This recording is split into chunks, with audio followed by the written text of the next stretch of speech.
Flamengo que está na disputa do Intercontinental. No sábado tem o jogo contra o Pirâmides do Egito. É o último passo antes da decisão dessa competição. E o Flamengo, obviamente, quer estar lá, vai fazer de tudo para estar lá. E a gente vai com as notícias do Mengão, direto do Catar, com o Bruno Cortes. Bem-vindo, meu amigo. Muito boa noite para ti. Por onde tu anda? Me conta. Tudo bem, Kelly, Jéssica, Pedro, boa tarde para vocês aí no Brasil. Bom, nós estamos no Souk Waqif, que é um mercado tradicional, histórico aqui de Doha, no Catar. Os catares, os turistas costumam se encontrar, tem muita gente passando por aqui, é sempre assim, inclusive torcedores do Flamengo. Já vimos aqui hoje também, tem muitos torcedores da Copa Árabe, que está rolando agora, a Arab Cup, que é uma competição organizada pela FIFA também. Inclusive, a gente vê muito mais se falando por aqui da Copa Árabe do que da Copa Intercontinental. Por onde a gente passa, tem torcedores de seleções árabes que estão nessa disputa. Então tem muita gente por aqui acompanhando os jogos na televisão, nos estádios também. Mas temos, como a gente sabe, Copa Intercontinental sim, os torcedores do Flamengo chegando agora. A gente viu naquele primeiro jogo, né, contra o Cruz Azul, estádio bem vazio, foram um pouco mais de 7 mil torcedores. Veremos se contra o Pirâmides, sábado, já teremos um público um pouquinho maior para essa partida. Mais cedo, a gente esteve no treino do Flamengo. Foi um treino leve, em que os titulares não, né? Os jogadores que jogaram a partida inteira ficaram no hotel fazendo só aquele trabalho regenerativo. Foram para o campo jogadores ou que não jogaram o tempo todo ou que não jogaram. E aí a boa notícia para o torcedor do Flamengo é que Pedro estava em campo. O atacante treinou pela primeira vez em campo com os companheiros depois de 3 semanas. Faz 3 semanas que ele sofreu uma lesão na coxa, num treino inclusive. Então a expectativa do torcedor, claro, é para saber se vai ver o Pedro ou não vai ver ele em ação aqui em Doha. Não estava em condições de jogo contra o Cruz Azul. Pirâmides é difícil também, mas quem sabe se o Flamengo passar do Pirâmides, for para final quarta-feira contra o Paris Saint-Germain, quem sabe o Pedro não possa aí ajudar de alguma forma, estar no banco de reservas, entrar no segundo tempo, enfim. Foi muito legal para o torcedor do Flamengo ver hoje o Pedro em campo pela primeira vez, como eu disse, treinando então com os companheiros. Então é o Flamengo que agora já fica com a cabeça focada no Pirâmides do Egito. O próprio Felipe Luiz disse ontem, depois do jogo, né, agora é a hora de pegar os vídeos, estudar muitos adversários. Ele mesmo disse que conhece muito pouco, mas foi assim em relação ao Cruz Azul também, né? E a gente viu um Flamengo realmente bem conhecedor do que era o futebol do Cruz Azul, por mais que não conhecesse antes, mas estudou muito o Cruz Azul. Tanto é que aquele primeiro gol sai muito por causa disso, né? Todos os jogadores falaram isso, que eles tentaram pressionar um pouquinho a saída de bola, porque sabiam que o Cruz Azul gostava de sair a bola ali, de fazer uma jogada um pouco mais arriscadas ali atrás, acabou dando certo, o erro do zagueiro, e o Arrascaeta fez aquele primeiro gol. Enfim, então é o Flamengo agora se preparando para o Pirâmides. Ninguém quer pensar, torcedor do Flamengo, claro, pensa no Paris Saint-Germain, lá na frente, a grande final, quarta-feira. Mas os jogadores não, todos eles nas entrevistas depois do jogo fizeram questão de não falar sobre o PSG e focar só no Pirâmides. Ó, Bruno Cortes, eu quero te dizer que já tem uma torcedora ali balançando a bandeirinha atrás de ti. Eu acho que ela não é torcedora do Flamengo, mas é legal ver a atmosfera aí do Souk Waqif.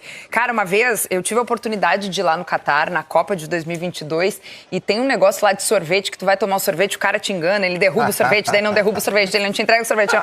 É uma beleza. Passa por aí, daqui a pouco tu encontra esse personagem por aí. Mas eu acho que é isso, né, gente? Existe uma expectativa muito grande de repente, ter a oportunidade de ver o Pedro jogar esse Intercontinental. E aí, eu tô falando desse sorvete justamente por isso, porque é como dar o sorvete na mão do flamenguista, daqui a pouco tirar o sorvete da mão do flamenguista, caso ele não apareça em campo.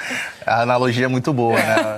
Mas eu acho que nesse caso é mais tirar o sorvete da mão do flamenguista, porque, assim, eu imagino que, obviamente, é muito legal ver o Pedro em ação, né? Uma lesão que foi grave, mas, assim, é um jogador que vai sem ritmo de jogo nenhum. E acho que o Felipe Luiz não arriscaria colocar o Pedro como titular, sobretudo, num jogo ainda mais contra o PSG, numa altíssima rotação de intensidade. Agora, é claro, nos minutos finais ali, o Flamengo precisando de um gol, você tem um centroavante, alguém que possa dar mais peso, mais volume na área, é claro, você tem o recurso de um cara que é um baita de um centroavante.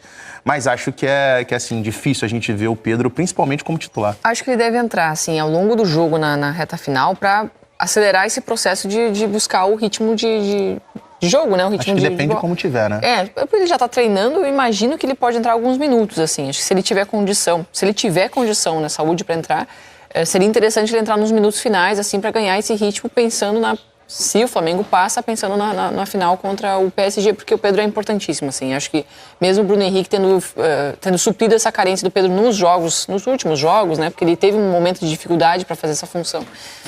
Ainda assim, o Pedro faz muita falta dentro do Flamengo, né? Temos um nome especial que é o Arrascaeta, que está suprindo todas as necessidades desse Flamengo, mas acho que vai ser interessante a gente observar. O Bruno trouxe essa informação, né, de um Flamengo que está focado no Pirâmides para depois pensar no PSG. E assim, é óbvio que eu vou falar, mas tem que ser dessa maneira, porque o Flamengo não entrou com toda a intensidade que a gente sabe que o Flamengo tem contra o Cruz Azul. O primeiro tempo foi complicado, não foi uma supremacia do Flamengo, e o Flamengo tinha qualidade para fazer aquele jogo até com certa facilidade, pelo menos de domínio de jogo, né, de controle do jogo.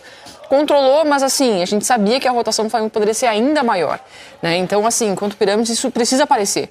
Essa intensidade tem que aparecer, até para não correr risco nenhum. Acho que o Pirâmides ele é mais fraco que o Cruz Azul, então o Flamengo tem essa condição de controlar a partida, mas essa rotação do Flamengo tem que estar mais elevada, naquele nível que a gente já viu acontecer no Brasileirão. Eu trabalhei nos 2 jogos anteriores do Pirâmides no Intercontinental, né? O jogo contra o Auckland e o jogo contra o Al Hilal. Contra o Auckland não dá nem pra gente fazer muita análise, porque é um time basicamente semi-amador da Nova Zelândia, e foi um 3-0 assim, um amasso. Agora, contra o Hilal, chamou muita atenção, porque o Hilal é um dos times que tem o Hilal não, o Al-Ahly é um dos times da Arábia Saudita que tem o investimento do fundo saudita. Então, assim, tem grandes jogadores. Tem, por exemplo, o Ivan Toney, atacante da Inglaterra na última Eurocopa. Tem Riyad Mahrez, que foi campeão com o Manchester City, campeão com o Leicester no futebol inglês. Tem o Kessié. Então, assim, tem vários jogadores de muita qualidade. Só que qual foi a questão naquele jogo? Embora o time do Al fosse muito melhor, são jogadores que estão acostumados naquele contexto do futebol árabe, que só jogam com a bola no pé.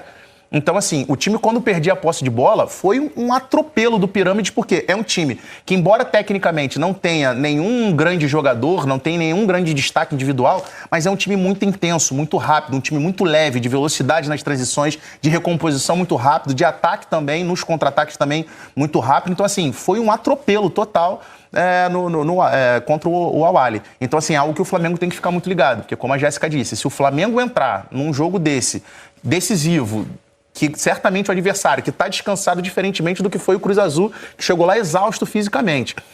O que foi a favor do Flamengo no primeiro jogo, que o Flamengo fisicamente estava melhor, nesse jogo vai ser o contrário, porque agora o Flamengo é que vem de apenas 48 horas de recuperação. Então, se o Flamengo entrar nesse nível de concentração, nesse nível de rotatividade baixa contra um adversário que é inferior tecnicamente, mas que consegue imprimir um volume muito grande de jogo, pode ser que o Flamengo, mesmo sendo uma equipe que incomparavelmente melhor tecnicamente jogador por jogador, mas pode ser que o Flamengo acabe se vendo em apuros. É uma equipe que certamente o Felipe Luiz teve que estudar bastante, não deve ser um time que ele acompanhe com frequência, o Pirâmides, então ele pensou primeiro no Cruz Azul, agora vai pensar na equipe do Egito para esse próximo jogo. Além do Pedro, mais alguma surpresa podemos esperar nesse Flamengo, Bruno Cortes?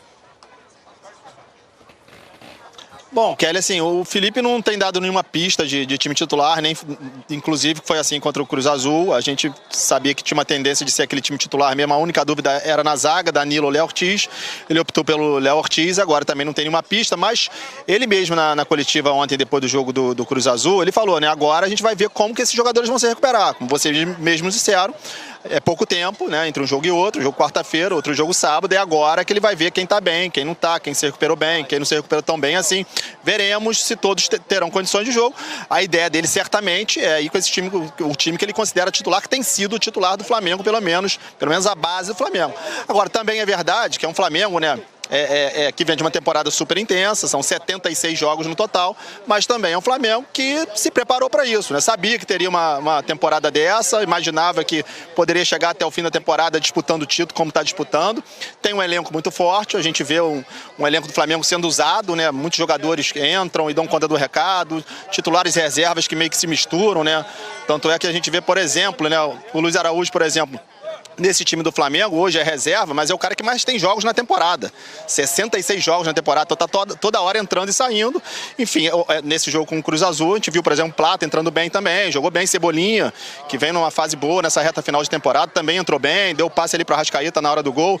Enfim, é um elenco, ainda assim, por mais que esteja cansado, que tem se mostrado muito forte, né? Quem tem tido uma temporada muito intensa também é Bruno Cortes, que agora está lá no Catar, direto de Doha, nos trazendo todas as informações do Flamengo. Meu amigo, vai descansar um pouco, vai tomar um fôlego, que tem muito trabalho ainda pela frente, até porque a intenção do Flamengo é chegar na decisão, jogar contra o PSG, e Bruno Cortes vai seguir por lá. Tá voando, molecote. Bom trabalho, tá voando demais. Kelly, Diga. Mas olha só pra você saber que a gente já passou aqui por esse sorvete que você citou lá no início, eu até esqueci de falar dele. Já passamos por ele, já paguei mico aqui, mas não vou pagar mico, não tá na área, né? O sorvete, tentei pegar, não consegui. Enfim, não. Esse cara é famoso aqui, né? É famoso, ele nos engana, mas pelo menos nas redes sociais compartilha com a gente. Se tu não quer pagar mico, então no ar, bota lá nas redes sociais que a gente vai te acompanhar. Valeu, Bruno Cortes. Beijo, meu amigo.